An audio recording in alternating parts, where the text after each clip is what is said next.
ወይ አንበሳ ራስ ቢኖራት ኖሮ 3 ጊዜ ስለካት 3 ሚሊዮን ሰው ገደማ ትጨምራለች። በየአመቱ አንዳንድ ኤርትራ ትጨምራለች።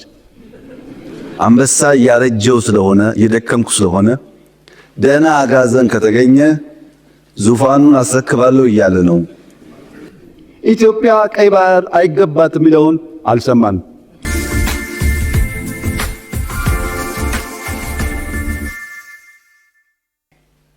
ራሱን እንደ ማንጎ የሚቆጥር ግራዋ ነው። ራሱ ሲጠራ ማንጎ ይበል እንጂ ግራዋ ነው፣ መራር ነው። በአንድ ወቅት ቀበሮ ከአንበሳ ጋር ውለታ ውሎላት ድርድር ያደርጋል። ውለታ ስለዋልክልኝ አንተ አደና ትቸገር ተቀመጥ፣ እኔ እየፈለኩ ሊታደሩ የሚገባቸው ነገሮች አመጣልሃለሁ ትላለች ቀበሮ። አንበሳ ተስማምቶ ቁጭ ይላል በቦታው ከነ ክብሩ እና ቀበሮ ስትሄድ አጋዘን ታገኛለች። አጋዘን አልሰማሽም ወይ? ፌስቡክ አላየሽም ወይ? አዲስ ሕግ እኮ ወጣ። ምን የሚል ነው? እና ፈልጌ አጣሁሽ፣ የት ነበርሽ ትላታለች። አጋዘን ደንግጣ እውነትሽን ነው? መቼም ስልጣን የማይፈልግ የለም። እውነትሽን ነው ትላታለች። አዎ በይኔ እንሂድ ላሳይሽ። ልክ አንበሳ ጋር ሲደርሱ ያውልሽና አነጋግሪው ትላታለች። አጋዘን አገር ሰላም ነው ብላ ልታናገር ስትሄድ አንበሳው አፈፍ ሲያረጋት ግጭት ይፈጠርና በግድ ታመልጣለች። ግን አንድ ቀንዷ ይሰበራል። መታ ቀበሮዋ ጋር አንቺ ጨካኝ ዋሾ፣ አታለልሽኝ፣ እንዴት ልታስበይኝ በተንኮል ታመጭኛለሽ?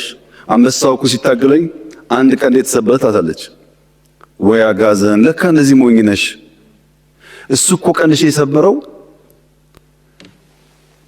ንግስናውን ሊያስቀምጥብሽ ቀንሽ ስላልተመቸው ለማስተካከል ነው እንጂ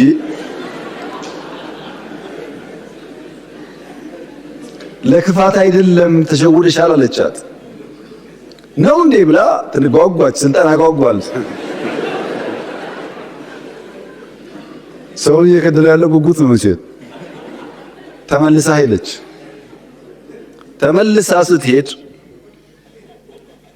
ቅድም ዘውድ ለማስቀመጥ ነው ቀንድሽን የሰበረው ተብላ ሄዳ ሲታገላት እንደም ስታመልጥ ጭራው ይቆረጣል። ያጋዘን ነው።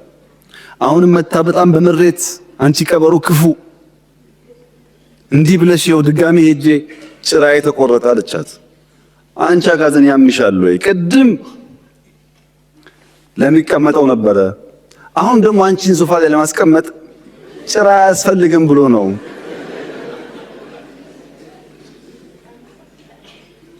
አልገባሽም አለቻት። አሁንም ስልጣን ያጓጓል። ተመልሳ ሄደች እና ያዛት፣ ገደላት።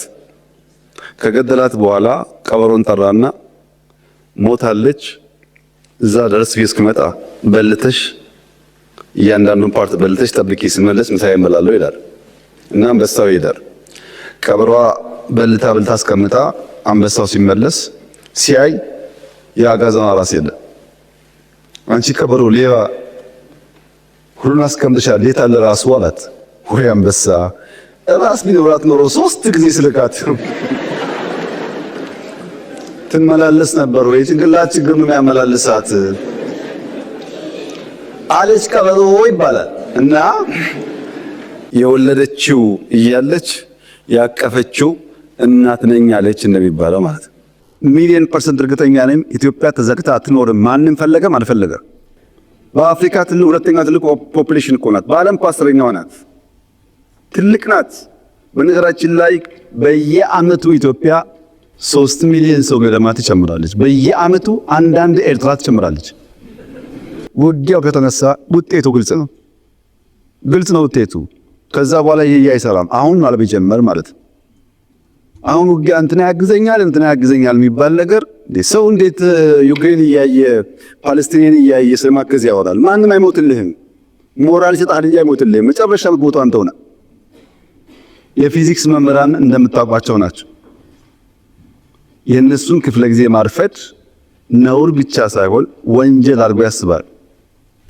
በአማርኛ ክፍለ ጊዜ እንደምን ይገባል፣ በጂኦግራፊ እንደምን ይገባል፣ ፊዚክስ ማትስ ሲሆን ግን መምህራኖቹ አያስጠጉም ታውቃላችሁ።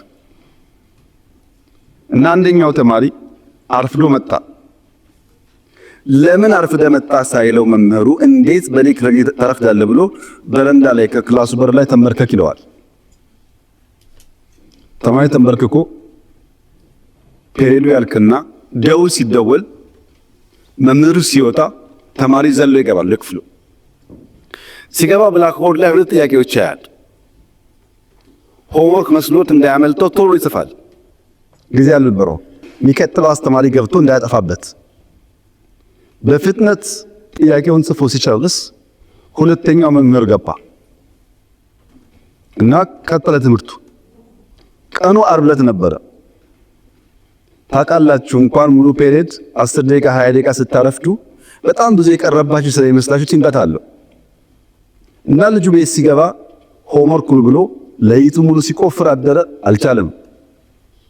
ቅዳሜ ሙሉ ቀን ቆፈረ፣ አልቻለም። ቅዳሜ ያደረበት አልቻለም። እሁድ ዋለበት፣ አልቻለም። እሁድ አጋማሽ ለሊት ላይ አንዷን ጥያቄ መለሳት። አንዷን መልሶ አንዱ ከበደው። አስቡት፣ ዓርብ፣ ቅዳሜ፣ እሁድ ሁለት ጥያቄ ለመመለስ ሲፈጋ ቆይቶ እሁድ ለሊት አጋማሽ ላይ አንዷን መልሶ አንዷ ጠረችውና ሰኞ ጠዋት ትምህርት ቤት ሄዶ የፊዚክስ መምህር ገብቶ አዲስ ቻፕተር መጻፍ ጀመረ። ተማሪ እንደ መምህር የባለፈው አሳይመንት ሳል የባለፈው ሳምንት ሆምወርክ ሳል ያማል እንደ ባለፈው ሆምወርክ አልሰጠው ይላል መምህሩ። እንደ ሁለት ጥያቄ ጽፈው አርፍጄ ገብቼ ጽፌያለሁ እኮ ይላል። እና መምህሩ ምን አለ? እነዚህ ሁለት ጥያቄዎች እኮ በዓለም ላይ ያሉ የሳይንስ የፊዚክስ አዋቂዎች ሞክሮ አጥቷቸው ያልተመለሱ ጉዳዮች ናቸውና እዚህ ያለውም ተማሪ ጊዜ እንዳታባክኑ እንኳን እናንተ ሳይንቲስቶች አልመለሱት ብዬ ጻፍኩላቸው እንጂ ስሩ እኮ አላልኳቸውም ማለት። አሃ እንደዚያማ ከሆነ አንዱ መልሼዋለሁ። መምህሩ ሲያይ ሰው ሲያሳዩ ለካ ትክክል አንደኛውን ፈቶታል። ዓለም አልቻለው የተባለው ለምን ስላልሰማ። ኢትዮጵያ ቀይ ባህር አይገባትም የሚለውን አልሰማንም። ገና እኮ ይሄ ለውጥ መጥቶ በማግስቱ ሁላችሁም ግቡ አለ እንዴ ያሉ ማን ቀረ? ከዓለም ሁሉም ገቡ እኮ። ከገቡት ውስጥ ልብ የገዙት እድሜያቸው የገባቸው ሰክነው እየሰሩ ነው። ማርጀታቸውን ያላወቁና ጊዜ እንዳለፈባቸው ያልተገነዘቡስ ወደ ለመኑት ሄደዋል። መላክ የለመደ መላክ ይችላል።